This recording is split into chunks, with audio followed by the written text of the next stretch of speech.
Hi friends, நம்ம இன்றைக்கி என்ன பார்க்க போகிறோன்னா காளான் கிரேவியும் காளான் மசாலாவும் தான் பண்ண போகிறோம். இந்த ரெண்டையும் எப்படி பண்ணலான்னு பார்க்கலாம் வாங்க. முதலாவதாக காளான் கிரேவி தான் பண்ண போகிறோம். கிரேவி பண்ணுறதுக்கு காளானை நல்லா கழுவிட்டு கட் பண்ணி எடுத்துக்கலாம். இப்போ காளானை கட் பண்ணி எடுத்து வச்சுருக்கிறேன். ஒரு மிக்சி ஜாரில் ஒரு 10 போல் முந்திரி பருப்பு, ஒரு கைப்பிடி அளவுக்கு கருவேப்பிலை இலை, மல்லி இலை சேர்த்துடலாம். 2 தக்காளியை கட் பண்ணி சேர்த்துடலாம். தக்காளி சேர்த்து நல்லா நைஸாக அரைச்சி தனியாக எடுத்து வச்சிடலாம். இப்போ அடுப்பில் கடாய் வச்சு ஒரு 2 ஸ்பூன் அளவுக்கு ஆயில் விட்டுருக்கேன். ஆயில் சூடானதும் பட்டை, கிராம்பு, ஏலக்காய், ஒரு பிரியாணி இலை, 2 பச்சை மிளகாய் கட் பண்ணி சேர்த்துடலாம். ஒரு அரை ஸ்பூன் அளவுக்கு ஜீரகம், ஒரு அரை ஸ்பூன் அளவுக்கு சோம்பு, கொஞ்சமாக கருவேப்பிலை இலை எல்லாம் சேர்த்து கலந்து விட்டுடலாம். இப்போ இது கூட 2 பெரிய வெங்காயத்தை பொடியாக கட் பண்ணி போட்டு வதக்கி விட்டுடலாம். இப்போ வெங்காயம் இந்த அளவுக்கு வதங்கினதும் இப்போ இது கூட ஒரு ஸ்பூன் அளவுக்கு இஞ்சி பூண்டு பேஸ்ட் சேர்த்து இஞ்சி பூண்டோட பச்சை வாடை போகிற வரைக்கும் நல்லா வதக்கி விட்டுடலாம்.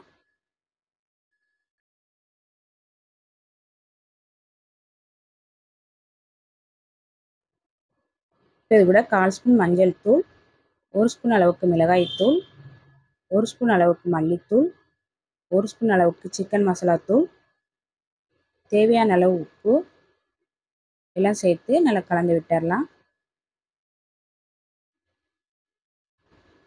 இது கூட அரைச்சி வச்ச தக்காளி விழுத சேர்த்துடலாம்.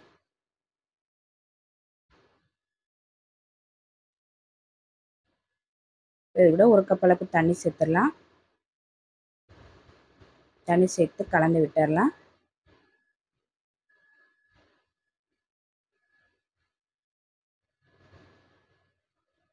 தண்ணி சேர்த்து கலந்து விட்டு ஒரு 5 நிமிஷத்துக்கு நல்லா வேக வச்சிடலாம். ஒரு 5 நிமிஷமாக நல்லா வெந்துருச்சு. இது கூட காளானை சேர்த்துடலாம்.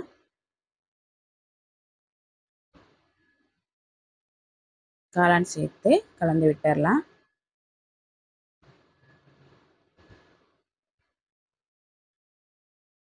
காளான் சேர்த்து கலந்து விட்டாச்சு.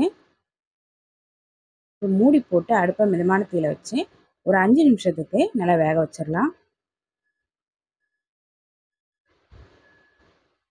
ஒரு 5 நிமிஷமும் நல்லா வெந்து ரொம்ப டேஸ்டான காளான் கிரேவி ரெடி ஆயிடுச்சு. இப்போ அடுப்பு ஆஃப் பண்ணிவிட்டு கடைசியாக கொஞ்சமாக மல்லி இலை சேர்த்து கலந்துட்டு இறக்கிற வேண்டியதான். நீங்களே இது போல் ட்ரை பண்ணி பாருங்கள்.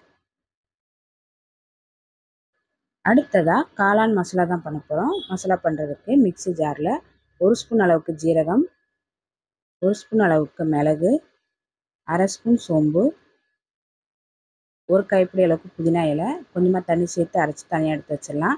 அடுப்பில் பேன் வச்சு 2 ஸ்பூன் அளவுக்கு ஆயில் விட்டுருக்கேன். ஆயில் சூடானதும் 2 பெரிய வெங்காயத்தை பொடியாக கட் பண்ணி போட்டு வதக்கி விட்டுடலாம். வெங்காயம் இந்த அளவுக்கு வதங்கினதும் இது கூட ஒரு தக்காளியை பொடியாக கட் பண்ணி போட்டு வதக்கி விட்டுடலாம். இது கூட தேவையான அளவு உப்பு சேர்த்துடலாம். உப்பு சேர்த்து நல்லா வதக்கி விட்டுடலாம்.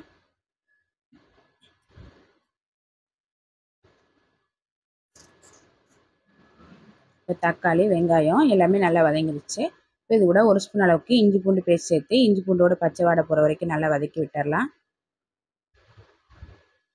இப்போ இது கூட அரைச்சி வச்ச புதினா பேஸ்ட்டை சேர்த்து வதக்கிடலாம்.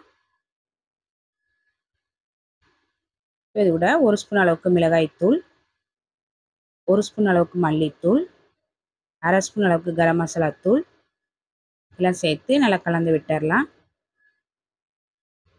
இப்போ இது கூட கட் பண்ணி வச்சுருக்கிற காளான் சேர்த்துடலாம்.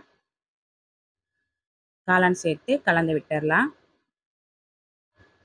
ஒரு அரை டம்ளர் அளவுக்கு தண்ணி சேர்த்துடலாம். தண்ணி சேர்த்து கலந்து விட்டுடலாம். மூடி போட்டு அடுப்பை மிதமான தீயில வச்சு ஒரு 5 நிமிஷத்துக்கு காளானை நல்லா வேக வச்சிடலாம். ஒரு 5 நிமிஷமாக காளான் நல்லா வெந்து ரொம்ப டேஸ்டான காளான் மசாலா ரெடி ஆயிடுச்சு. இப்போ அடுப்பு ஆஃப் பண்ணிவிட்டு கடைசியாக கொஞ்சமாக மல்லி இலை சேர்த்து கலந்துட்டு இறக்கிற வேண்டியதான். காளான் மசாலாவை சப்பாத்தியோட சைடிஷாக வச்சு சாப்பிட்டா ரொம்ப நல்லாயிருக்கும். சாதத்தில் போட்டு பிசைஞ்சு சாப்பிட்டாலும் ரொம்ப நல்லாயிருக்கும். ட்ரை பண்ணி பாருங்கள். இந்த வீடியோ பிடிச்சிருந்தா நம்ம சேனலுக்கு லைக் பண்ணுங்கள், ஷேர் பண்ணுங்கள், கமெண்ட் பண்ணுங்கள், சப்ஸ்கிரைப் பண்ணுங்கள். கூடவே பெல் பட்டனை ப்ரெஸ் பண்ணுங்கள். தேங்க்யூ.